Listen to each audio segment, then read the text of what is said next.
Oh.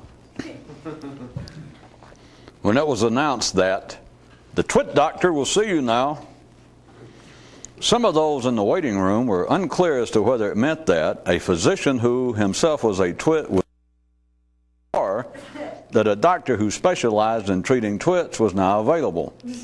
However, a chap who just come by to deliver some packages heard it and immediately recognized that there is no practical difference.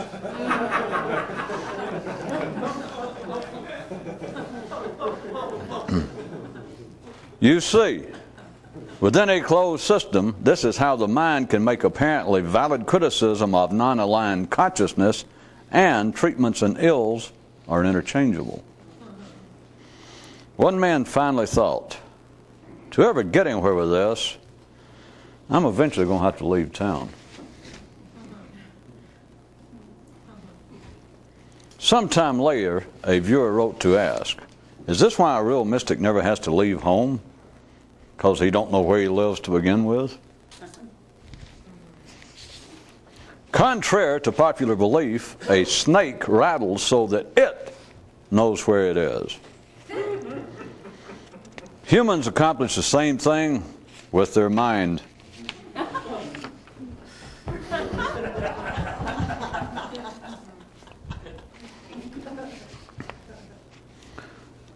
That experience of unspeakable joy, so often mentioned by metaphysical writers, is no less than the electrical thrill of increased neural voltage.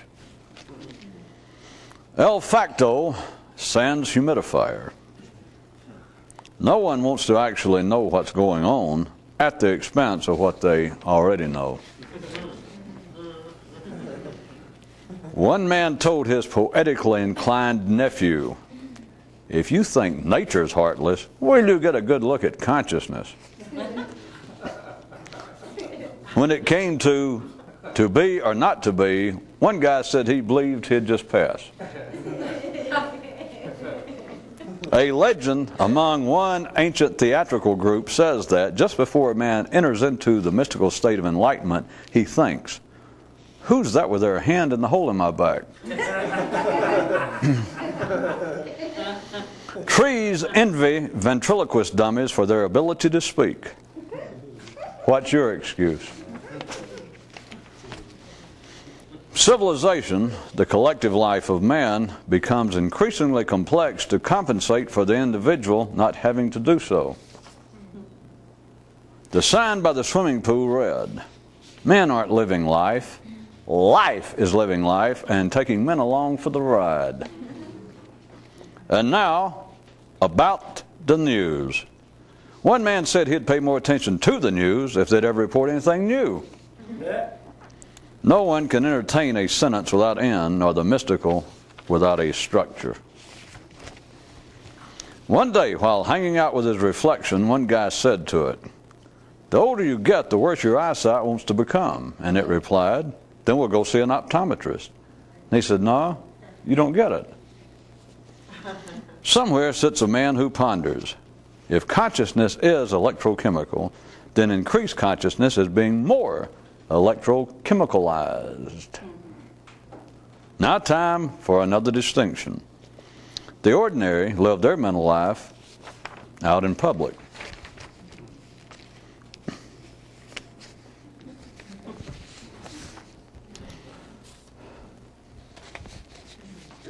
It's a long way to Tipperary. You shouldn't stand so close to the edge. It's World War I humor. The simpler the people, the more do they expect to hear the mystical explained in terms of routine bodily functions. Or, put more simply, there are more followers of God's eroticism than there are for those of philosophy. Now time for another way to test. You can always get the wimpy to act wimpy. Today's science quiz. What kind of preposterous cells believe they can ever perceive their host organism? Today's science answer. More conscious ones, you non-objective ninny. Be sure and stay tuned for our later art quiz of the day, which requires even less intelligence.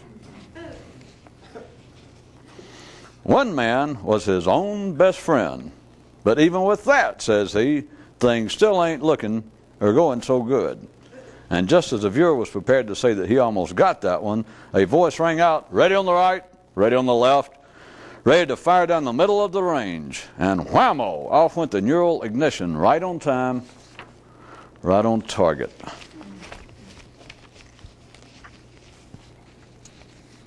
If I thought World War I humor was obscure, I guess just anything having to do with the military, with a crowd of people, all expatriates of some sort from Canada.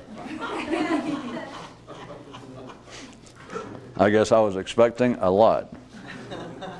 But thankfully, one of the random laws of the city jungle, those who don't know what's going on don't want anyone else to know either. One man said, I may be dumb and I may be ugly, but at least I'm both. The recyclable neural reality of routine urban existence. It's definitely undifficult to discourage the ordinary. They have so much to be discouraged about. And muttered one more hip young lad, yet another reason to blow this berg. Barkeep, hit us again over here with distinctions plain and clear. Consciousness is not open to debate, only thought. If love is one creature searching for its other sexual half, then mysticism is the mind seeking its own completion. When the meanest wolf first heard about the notion of God, he thinks, they're talking about me, at least allegorically, and then has to find someone to explain to him what allegorical means.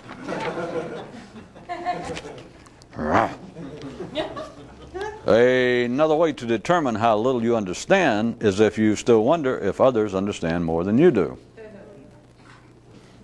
Note, not to be confused with fanaticism, which, by the way, should you do so, is simply additional proof of your parochial perception.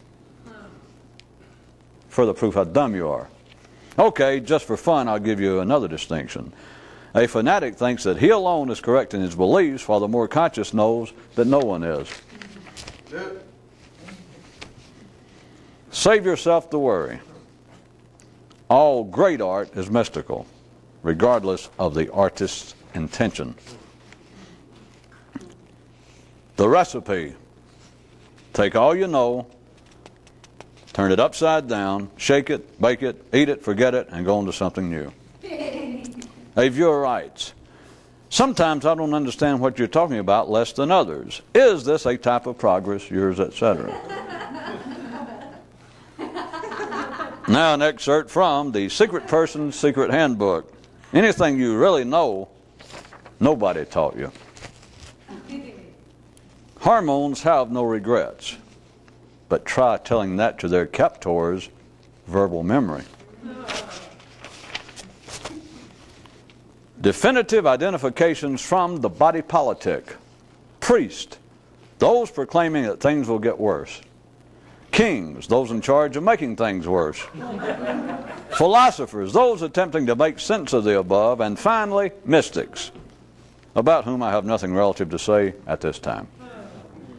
Thank you, and don't forget the judicious use of linseed oil on those rough areas around the elbows and medulla oblongata. You see, the difference between a scientist and a mystic is that the scientist believes that he wants to discover the secret of life, while a mystic knows that he does. The weak want to be reassured, while the strong want to eradicate any such desire.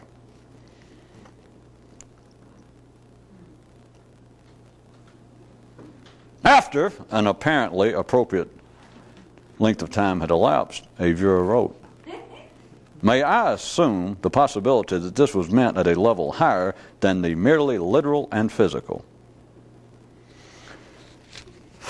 The simple of mind always want to look beyond the obvious in hopes that by doing so it might go away. Dream on, good viewer, dream on. The speaker in the park thusly addressed the noonday audience. If life itself was not smarter than man, then those dunderheads running things would have ruined us by now. And a hear, hear ripple through part of the crowd. Helpful hint time once again. No one is truly dumb until they take what they know and don't know seriously. Just think, thought a non-standard kind of guy, if everybody knew what was going on, then what I know wouldn't be anything special. Now some medical news. One man grated on his own nerves something terrible.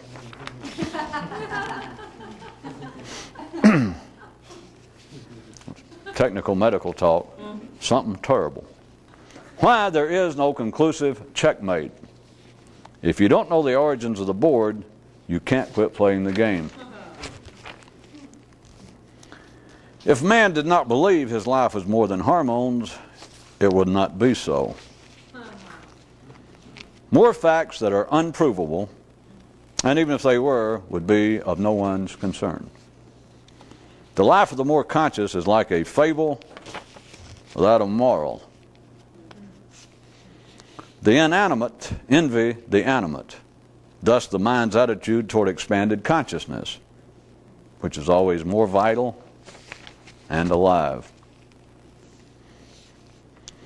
Those who've had bitter experience have had only routine experience, and hardly worthy of man at that.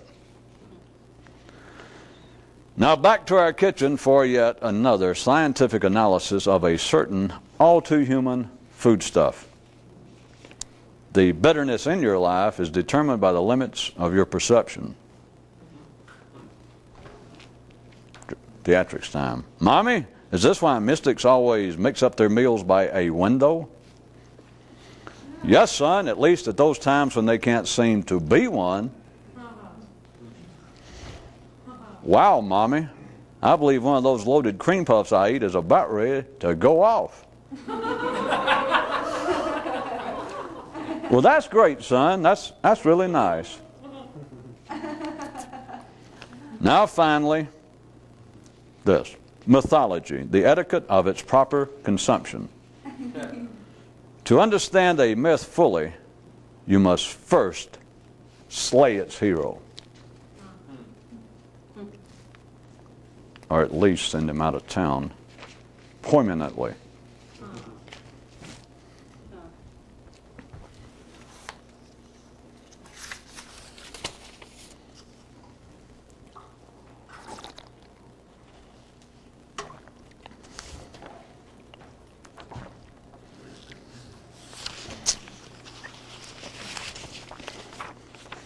Here's another fine example that you got me in.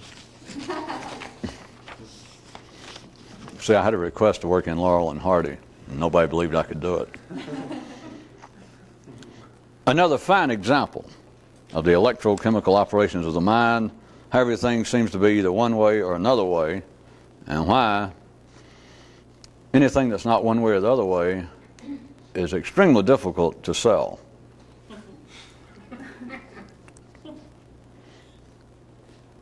Contrary to popular belief, a snake rattles so that it knows where it is. The unsaid preface to this, the unsaid assumption, if I may assume such, although in some parts of the country, assuming an assumption is somewhere between a misdemeanor and a felony too. But the assumption being that before that you understand that it is contemporary, it is collective, it is assumed wisdom and belief, zoologically and just otherwise, but even zoologically, that a snake rattles, those which can. Those who can't, some of them they bring along Xavier Kugak records to play. Snakes rattle to warn. Snakes rattle to warn those creatures whom the snake cannot devour, but it's to warn something larger like a man or a wild boar, That's got nothing to do with literary critics either. But a snake rattles to let others know where it is. Others that it wants to know. You know, if it's something that's going to eat, it makes no noise. But if it's that it rattles by, try to get serious for a moment. Well, all right. Jesus. Back to, I just thought it would be a good example because here is nice high school, entry-level college zoology, but it's still considered to be just an obvious, observable, undebatable phenomenon of the natural world. That snakes who have rattles, or which have rattles, for those of you that think less of our non-cortical friends and want them referred to in less personalized, I said get serious. Snakes rattle. Snakes rattle to establish, to let someone else, such as a human, since this human's made up this explanation, that a snake rattles to warn you, or to establish where it is, not to warn you it's going to strike, because a snake really doesn't want to screw around with anything bigger than itself. But it rattles to let you know where it is, to stay away. That's just accepted reality. That's the wisdom of the collective experts. And even when you hear it, you don't have to be a zoologist. You hear it and you think, well, yeah, that's it. Because, especially if they tell you that they've observed that a snake does not rattle. If it's coming up on a frog for which it wishes to join in dinner, so to speak, to have for dinner, a snake does not rattle. A snake can control when it rattles. It rattles by conventional wisdom when it wants to let others know where it is. So we're starting off with a nice, just everyday, it's not even mystical sounding thus far. This says, it's printed right here, contrary to popular belief, a snake rattles so that it knows where it is. It just seemed like a good place to start as any, to show how ridiculous this sort of thing can be. Why would a snake... See, these people are already kind of smirking. I can see it out there like, boy, is that silly. A snake rattling so that it knows where it is. Do not fall into that time-honored trap of smirking too soon.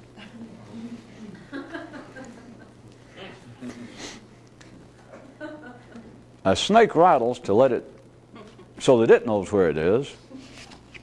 Then the next paragraph, consisting of one sentence, says, humans accomplish the same thing with their mind. Back to using the snake. Assuming everyone followed the conventional thinking, the belief that snakes rattle to let some other creature know where they are so that they will get out of the way. Leave them alone. This news item, written by, I won't say exactly who, but it says, snakes, contrary to popular belief, rattle to let themselves know where they are. Which, speaking again for conventional thinking people, you would say, well, is somewhere this side or probably past ridiculous. It's just silly. Serve no purpose. To such a person, I would say, then, what do you make of the second part that says humans accomplish the same thing with their mind? What is it that your mental operations, what purpose do they normally serve? We're talking about your normal daydreaming, uncontrolled.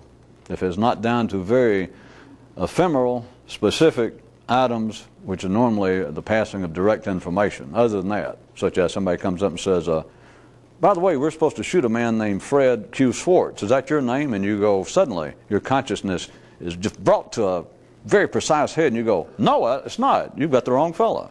Other than times like that, you understand. Or somebody says, hey, I got a 17-year-old sister, and I got to leave her somewhere overnight. Would you like to look after her? Or I've got this truckload of Jack Daniels, and I can't find anywhere to leave it. Other than specific information that seems to miraculously hold one's attention for a second. This seems to be of some personal use. Other than that is what I want you to understand. The rest of the time, of what use is the human mind? We can look at it philosophically, or you could be a big boy and girl and screw the philosophical. Ask yourself, 99% of the day, 99% of my life thus far, what does my mind do? Laughingly referred to sometimes as consciousness, but we try to be a little more specific around here. Of what use, what purpose does your mind serve normally? I submit to you, fellow amateur zoologists, it serves the same purpose as the rattle on a snake, properly understood. It serves to let you know where you are. Now you could say, if we were waxing philosophically, if not our skis, and say, well, it is to let others know. If you're going to carry it that far, then our mind going on is to let others know where we are. Yeah, but that's easy.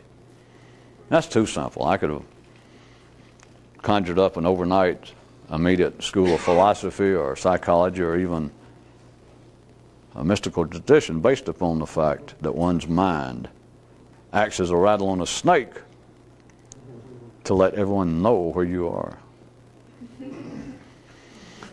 We don't have time for that. You can get that in comic books if you know how to translate it. It's to let you know where you are. But back to the snake, back and forth as fast as we can go. Still speaking, it's ridiculous, right? To say, well, a snake rattles so that he knows where he is. You think, well, Jesus, he knows where he is. Everybody knows where they are. Well, especially anything animate. I won't get as ridiculous as I could. Yeah, I probably will, but anything animate. It knows where it is, right? Knows in the widest possible sense. Nobody's ever heard of a snake or a possum that somebody walks up to a possum and says, "Here, kitty, kitty," and the possum goes, "Meow." Or you look right in the dog's eye and says, "Did you do that on the floor?" And the dog look around like, he's not even there.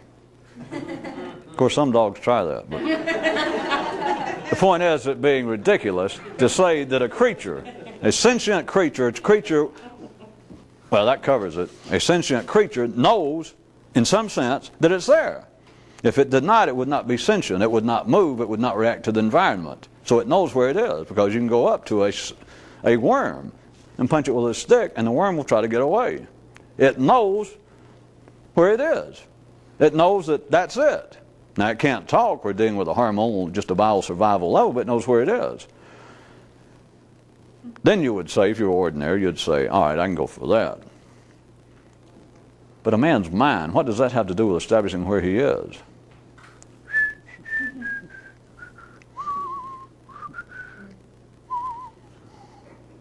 You don't find any correlation, given that time to reflect deeply. You don't find any correlation between what would appear to be a pretty mechanical, limited in scope, limited in vocabulary, to wit, the rattle of a snake. You don't see any correlation between that and the workings of your mind 99% of the time. You don't see any correlation between that and the matter of attention. Attention would be, in a sense, since I've gone down this road, would be the rattle of a snake's tail ripped and frozen in midair. It would be controlled. But what is it ordinarily? What is the operations of the mind ordinarily going on? What is the envelope of ordinary attention? It is almost, although you would think, if you're following along this line, that the snake is being internally driven, that his reaction to the environment that he is making his tail do like this. But that does not seem for me with ordinary attention. What? Well, it could. Yeah, but sometimes you're not that way. Well, yeah, but yeah, he said 99% of the time. Yeah, but he could have been a figure of speech. Well, what if he'd said a lot of the time? Well, a lot of the time, how much of the time? But he didn't say specifically who. Well, he just said everybody. Yeah, but he could be talking about, had some kind of anomalistic thinkers in mind. Nobody thought of him. Rattle, rattle, rattle, rattle.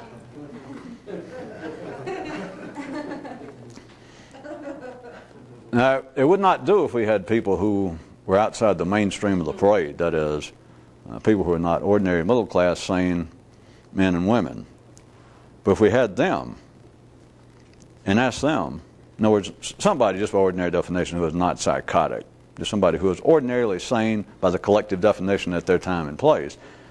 If you ask them, have you ever thought about You get some sense of what goes on in your mind that just goes on and on. And most ordinary people, if you ask them the right way, made it non-judgmental, and they went, yeah, sometimes I felt my mind drive me crazy, or sometimes I get all upset about something, or somebody insult me, and I keep replaying over and over about them saying, hey, what time does the blimp go up?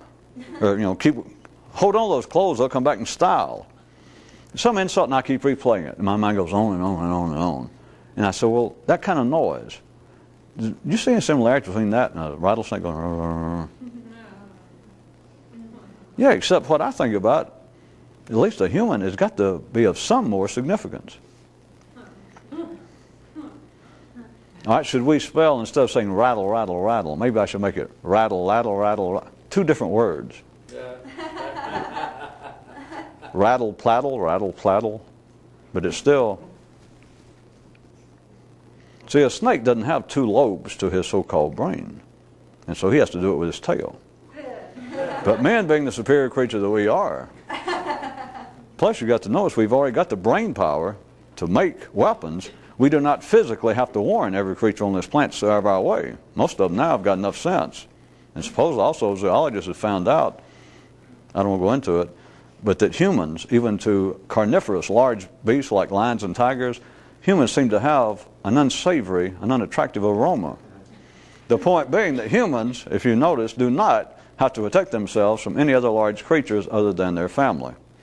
And husband or wife, people down the street.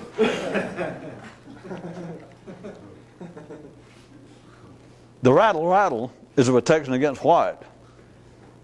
The shaking of the head instead of the tail. Even if we were the snake, even if that was a valid description of why snakes rattle, is to let others know where they are, and so that you don't come step on me, stay away. What are humans up to? What is the normal operations of the brain? You don't see any similarity, not only in the noise. Like I said, instead of rattle, rattle, you don't understand what I was saying. Instead of it being two, I guess that's what a comic book would say. If they were going to put in a description, of the snake going.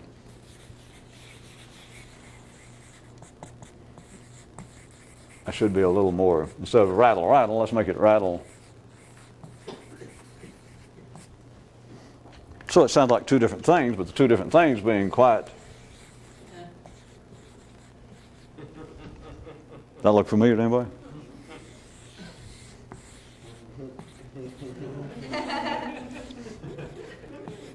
Now does it help?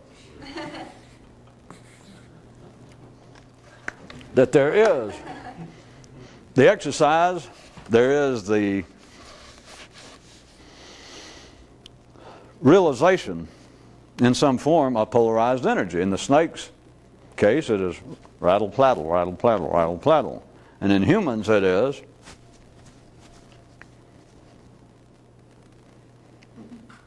shall I point to any of you, even if you're not mothers and fathers biologically, you should have been around enough to see kids lay there and go. Even it's reported there's some people past the age of puberty that will even lay around in bed and go, like trying to put themselves to sleep. And those of you who want to get really good, how about dancing with partners?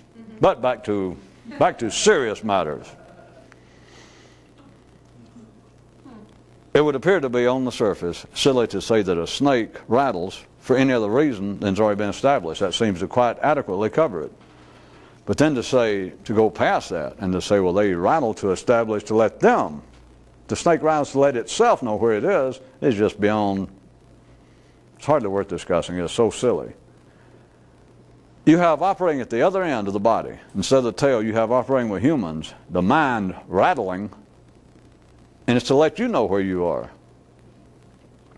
The frightening thing, in case you don't know it, some of you have had a taste of it, but what has frightened many people, all the way from those fooling around with so-called psychedelic drugs who've tried it once or twice and went, oh no, all the way to that, to people who believe that they were involved with a more specific, worthwhile endeavor of some mystical tradition of sitting or whatever it was, fasting or studying somebody's work and sitting around and making noises or lighting candles, whatever it is, and they get close to, as the metaphysical poets put it, if I pull that one out, of this unspeakable joy they experience, that's something just extraordinary. And about the best they can say verbally is, hey, it's nonverbal.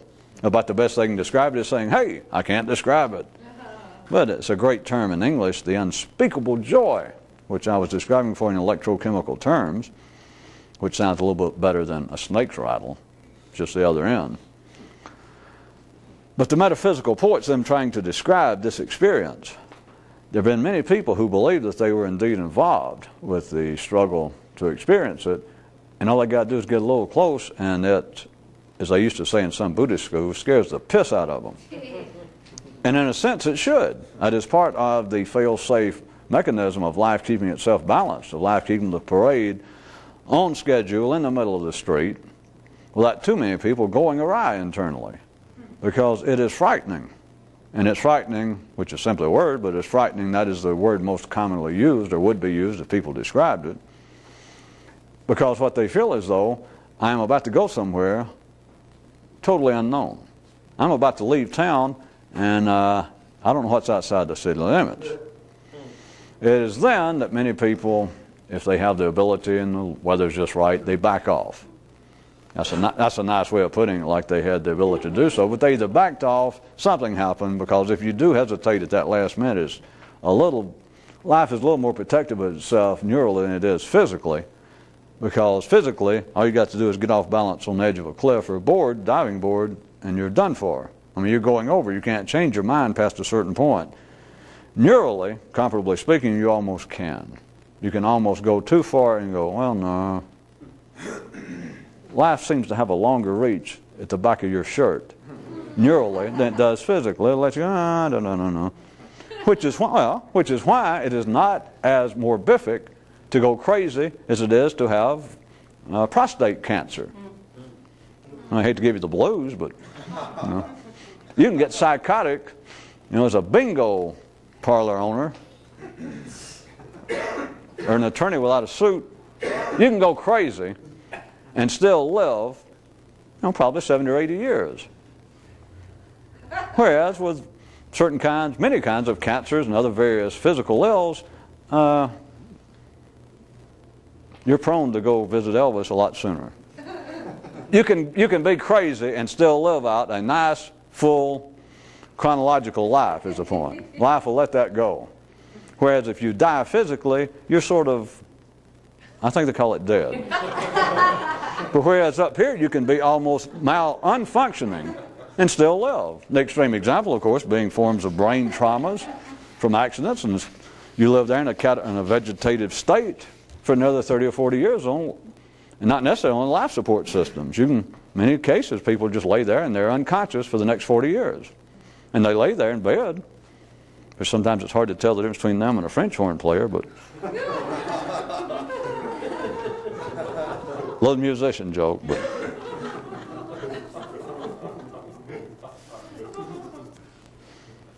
at least I didn't say a math English teacher. I mean a high school English teacher.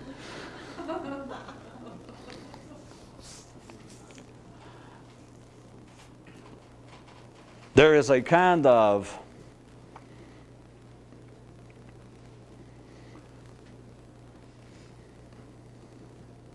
non-charted, it's certainly not in any psychological textbooks or psychiatric textbooks, or neurological, and it is only at best in very vague and very vague allegories. I won't speak for those who originally wrote them, in the world of the mystical, of trying to describe the experience of getting past where the mind normally operates. Because in the everyday world, if someone's consciousness, that is physical, if the electrochemical activity of the mind goes into an area that's new, in you, which is not education. Learning the multiplication tables is not going into a new area of the mind. Once you get to the point that you know whatever is standard for where you are, nothing has happened to you neurally, intellectually. I'm not playing with words, I don't know what you ever thought about it. But if you're up to the point now of being just as smart as anybody else on this planet, I mean, you've accomplished nothing. Well, it's not my business, but I'm telling you, if you think, well, now I've gotten somewhere, I have a PhD. If that's what you had to have, all right, now you got it. But it could be no more than if we're going to speak in transcendental terms and at a higher level, you could be now in no objectively better state, better position than some guy who dropped out of the 5th grade. Education is not the expansion of one's consciousness, but at any rate, because it does not expand the activities of the brain. You're still dealing with a closed system. You're still dealing with a chessboard, and you're moving pieces around. And it's certainly, by everyone's opinion, by the collective wisdom around the board, that, hey, you're getting somewhere. And it could have been an interesting hobby, and you could, if you're ordinary, believe that you are getting somewhere, that, well, now I got my master's. Now I'm getting somewhere. That's fine. But that has nothing to do with the expansion of brain activity. The expansion of brain activity is absolutely unnatural. It is not capable of direct induction from without, to wit, a college professor, a guru. I know it gets iffy. But hey, it's either iffy or maybe it's the gout. There's Parkinson's. Maybe it's a gesture of a guy from Brooklyn named Parkinson. How was that? I was trying to include everybody in here. You know. At least I didn't pull out the guy named Titweiler.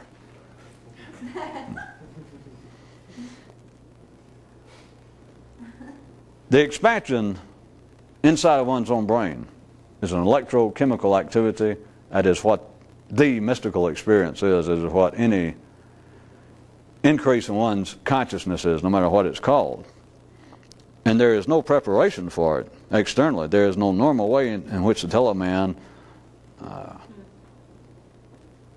that is an ordinary man. You cannot tell an ordinary man that, do you believe that it might be capable for a human, or it might be possible for a human to reach some extraordinary state of understanding? And most ordinary people would go, well, yeah, if I had time, I would have gone on to graduate school. You go, no.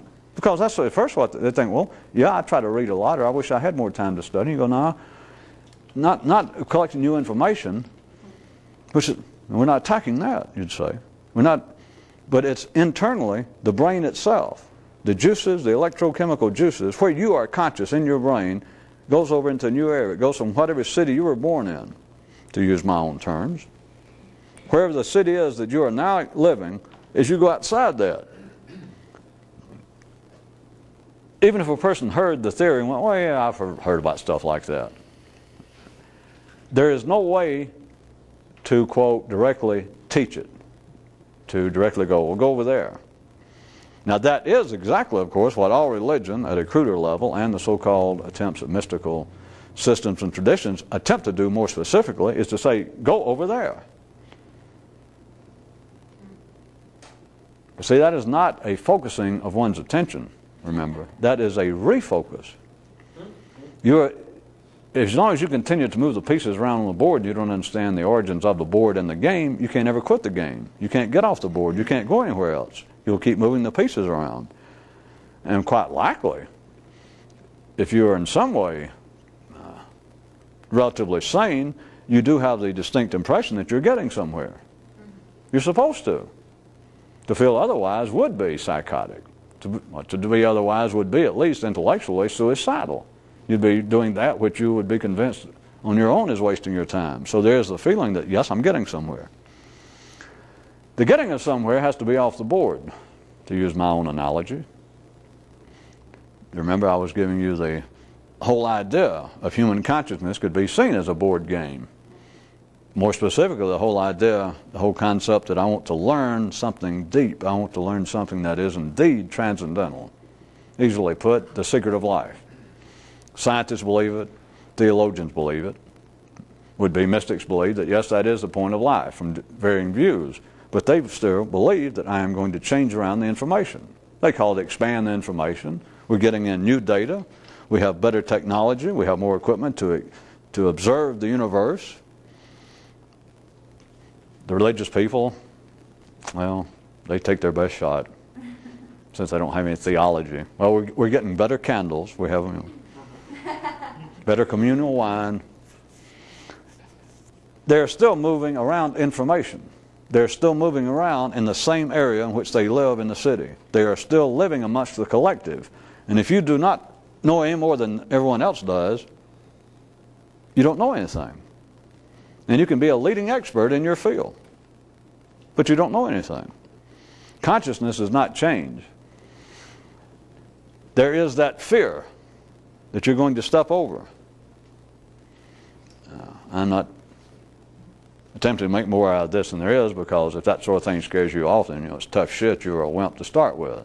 But enough of you have had the experience, surely, and I'm sure people that might hear this at random have played around with drugs in the past, and very likely, in fact, thought they went too far. That, oh, it was great fun there for the first hour, or the first 10 minutes, or once it hit. And I thought, woo, where has this stuff been all my life? Then within about 15 minutes, I became extremely, I don't know how to tell you, I became so frightened. I had to go try to get somebody to give me an anecdote, somebody to talk me down, as I used to call it, get me out of this.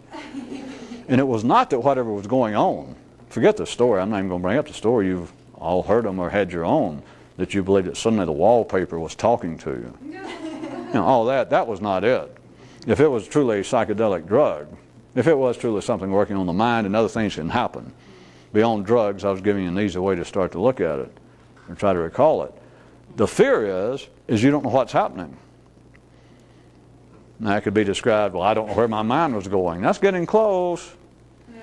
I couldn't tell. At first it seemed good, and I thought, this is it. It was almost, as the mystics would say, an unspeakable joy. I thought, oh, and I began to have the impression, wait a minute, life is beginning to talk to me. But then it's like the mind. The brain itself went, oh.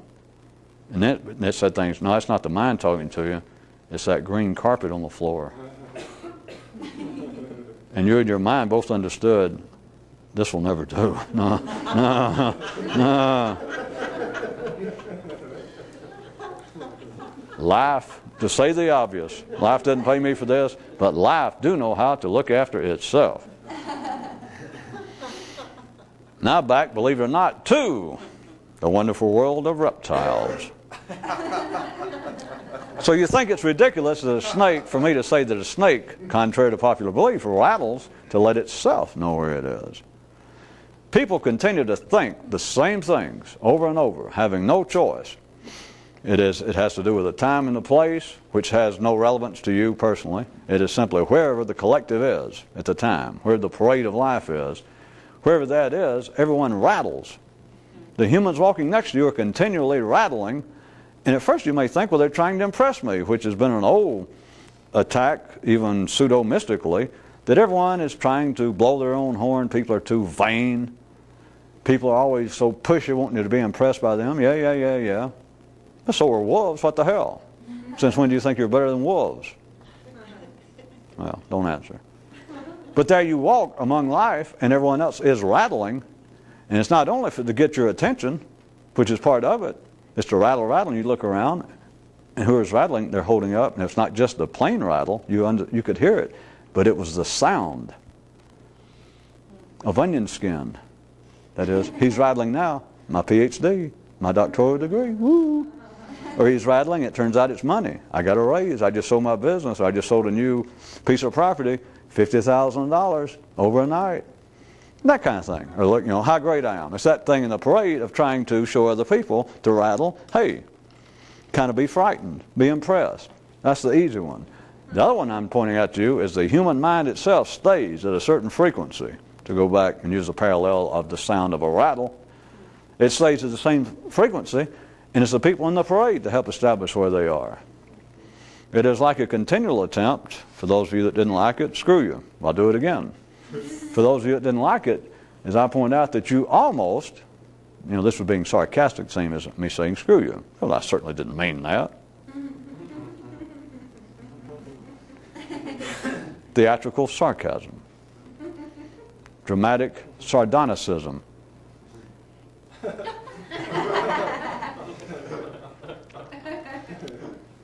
I point out that you almost have to stare, you almost have to not try and hold your attention at all to keep from being a mystic. You remember that one? It's like instead of a handful of people, instead of .something% of the world's population at any time actually trying to achieve personally, for no reason that they can explain, but sane mystics, sane would-be mystics trying to experience that unspeakable joy. 0.1% of the population trying, devoting their life. You know that there are people that are spending much more effort than you do trying to do that. So we got that small little amount. Well, let's say 1%, so I don't have to keep saying 0.1% because I don't understand what that kind of shit means anyway. Decimals. Who do they think they're fooling? Yeah, that's education for you. As soon as they understood they didn't know what they were doing, they come up with this thing about fractions and decimals and... Okay. 1% of the population trying their best to become more conscious, to wake up, to experience that enlightenment that is unspeakable in its expansion, its joy. And then we've got 99% of the world's population, no interest in it. Okay? What if that's backwards, in a sense, in an operational sense?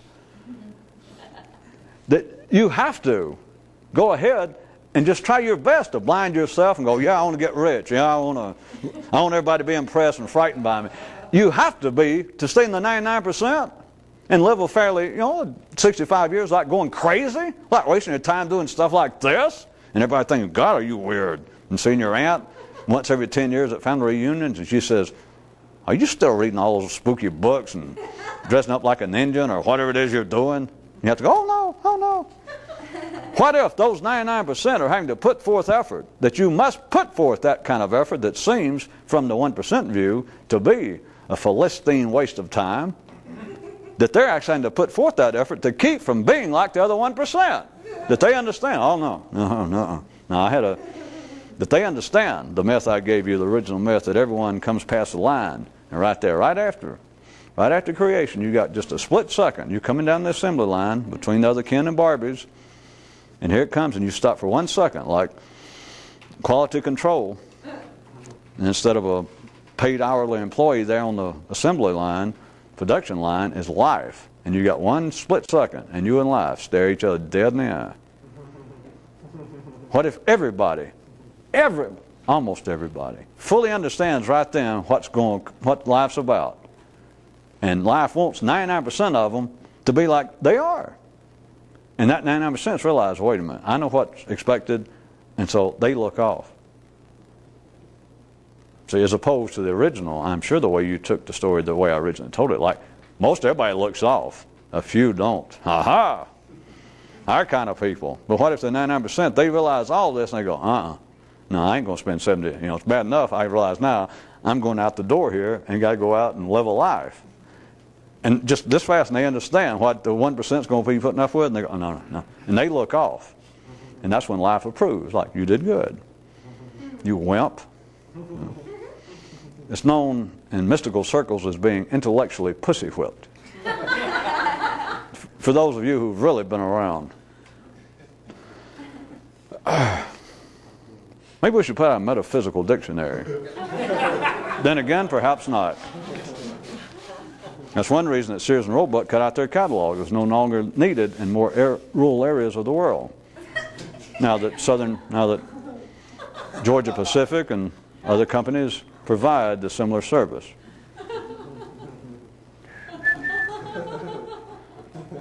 What if the 99%, what if it is indeed an effort, a conscious, specific effort that must be made to keep from understanding more than you do?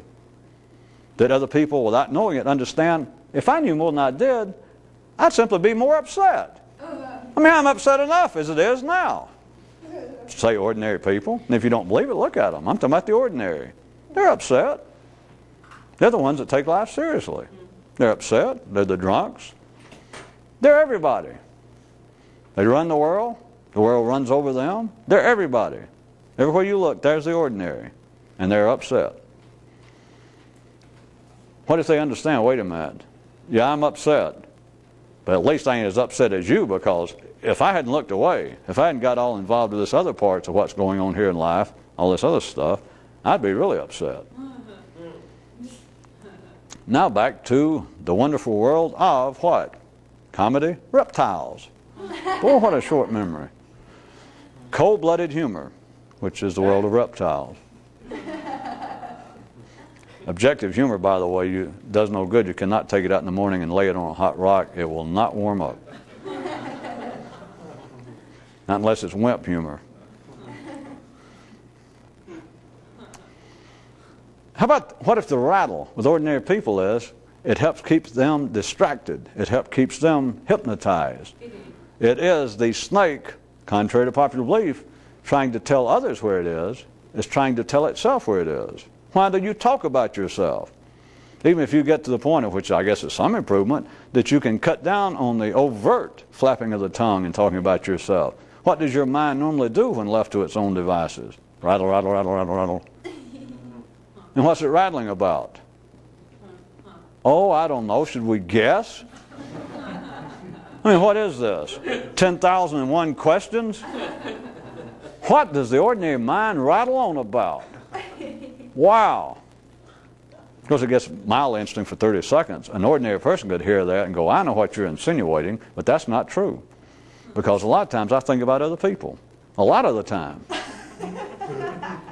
Do I have to fill in the rest for you? Oh, well, all you got a mind. Why do I have to fill all this in? Yeah, I'd give them credit. Yeah, you're right. A lot of times you do think about other people. They just didn't finish the sentence.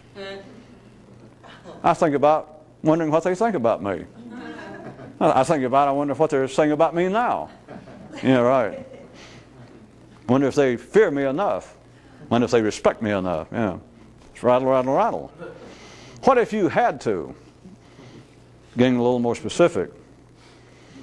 If consciousness, as one guy was surmising back early this evening when it was safer to do so, he was surmising that if consciousness is simply, he didn't say simply, but I'm going to go ahead and say it for him, is simply electrochemical, then would not expanded consciousness simply be being more electrochemicalized? Yes. It would be expanding the brain activity into areas where it is not now active. That is, by anybody's account, it sounds unmystical to those who wanted to dress up and put funny spots on their forehead and wear turbans, I know. But that is all forms of enlightenment, mysticism, etc. Transcendental experience, the unspeakable joy, is an absolute thrill, which is frightening, as I was covering for you. This unspeakable joy of the great, just ordinary, recognized metaphysical poets, religious, mystics, they've continued, at least in English, translate into this unspeakable joy. And some of them just say that it just changed their whole life. And they just, and it's true. But then, after it's over, the ordinary mind, because it's proof again that they're back where they started, or they've moved back very close to town. They moved back to very close to where they used to live, or they would not now be publicly talking about it. But if they do, all they can say is it is just, it's unspeakable joy, and then they have to attribute it to something external. The easy one always being good old God. Throw it on God, yeah, some way some force that I don't recognize, that doesn't visit us, doesn't live in our neighborhood, something just absolutely, by the real definition, transcendental, gave this to me. It connected with me. Yeah. It is literally the thrill of an increased voltage. It is being, as the guy surmised, an increase in the electrochemicalization of the brain. That's what it is. What if it takes an effort, and this is strictly theatrical to do it again, but takes an effort for that not to happen? And one of the ways you don't let that happen is to continually rattle, rattle, rattle, rattle, rattle. Put it to you another way, those of you that's falling into this. How about all these people that spend a large part of their life? There are people right now. People are fairly sane. It's not just an overt attack on the people. But there are people right now involved with 10 and 12 hours a day, constant, 7 days a week in a monastery somewhere, in a Zen school, a Sufi school, attempting to focus their attention, whatever it's described as. I've already described it for you in that term. It is they're attempting to grab their own attention, the way it appears, and to focus it themselves. That is the step right before the unspeakable joy of that experience. They're attempting to do that, but what if, rather than look at it that way, that they're over there spending 7 days a week, 18 hours a day, for the last 15 years, and happy to do it, and feel like I'm getting, anyway, they're happy. They feel like they're accomplishing. What if, from another view, instead of them making that effort, that it takes the effort of ordinary people to almost do nothing to keep it from happening? That you've got to continue to go rattle, rattle, rattle, rattle. is you've got to continually take the input, the stimuli that's out there, to take it seriously, to continue. If you can't think of anything to do, is you just react to it. You keep talking to life. You keep criticizing life. You keep laughing. You keep scoffing. You keep cursing everything else. You keep kicking out at the parade. What if them attempting, by my own description, that they're attempting through continual physical effort at least to try and focus the attention, that's what they're after? What if you look at it another way, and ordinary people, the activities of the mind, the rattle that's up at the neural end, the head end instead of the tail end, to distinguish you from a snake, that the rattle, the daydreams, the clatter of the mind is to keep it from focusing. It's not just a rhetorical question, one other piece. Those of you that are getting good, pass that wasn't the end of the sentence. Then ask yourself, it's not just rhetorical, ask yourself right now, some of you are close enough to be able to feel it, if you could actually stop the mind, if you could stop the chatter going on here, forget what comes next. If you could stop it, if you could get out of town, as this another guy surmised tonight, he said, if I'm ever going to get anywhere with this, I'm finally going to have to leave town. For those of you that didn't get it, you have to leave town finally. What if leaving town, what if you could stop it right now? What would you think about? Now, so there's those involved with an apparently externally directed effort, such as those sitting, let's say, in a Zen school, any kind of school, and they're attempting to go through whatever procedure, some ritual of sitting or meditating, and I'm thinking what they're trying to do is to stop the rattle, and for them, apparently, personally, individually, to grab their attention and to hold it. That's the step to give you, anyway, that's the second, right before that kind of experience. That is the second, according to that one legend, that theatrical group that had a legend, that right before the great experience, everyone suddenly thinks just momentarily, whose hand is that up the hole in my back? I assume you get it. Or if you want to look at it, Muppets, whose hand is that up my skirt? Because that's what you get just at that final second, is you realize the rattle that's been going on, you realize where the noise has been coming from, you realize the sound of the parade. John Philip Sousa is in everybody. Not Elvis, John Philip Sousa is everywhere. Everybody is making the noise and rattling. What if the focus of attention, of being able to hold your own, consider if right now we could stop, if you could stop the rattle in your own head, then what? I know it sounds rhetorical, but in ordinary people, as I've described, through drugs and other methods, and some of you have been close before, and without knowing how to explain it, it was frightening because you were confronted operationally with the question. Though it was not put to you verbally, or you didn't put it to yourself because you were very close to being nonverbal and yet conscious, was, wait a minute, if I go any further, what the hell's going to happen to me? What if I leave town and can't come back? What if I leave town and I don't know who I am? Of course, that's the whole point of leaving town. That is to move in a new area of the brain as you go over there and you're nobody.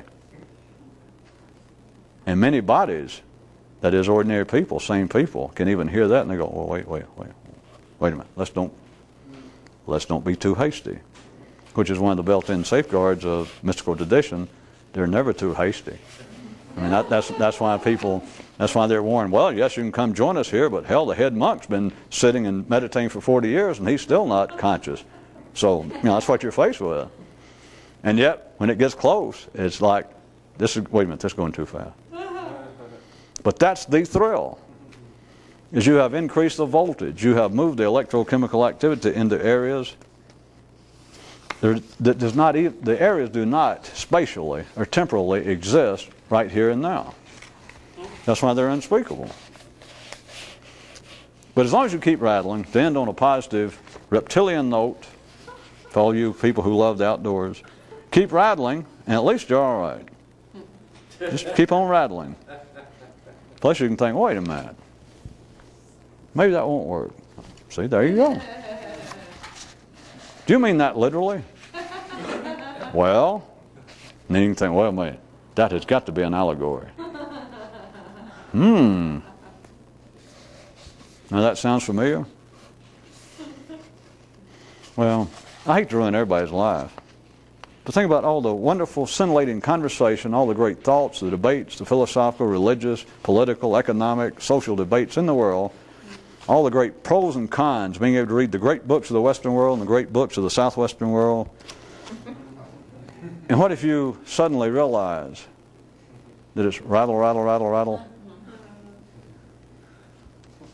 And it's no longer frightening, it's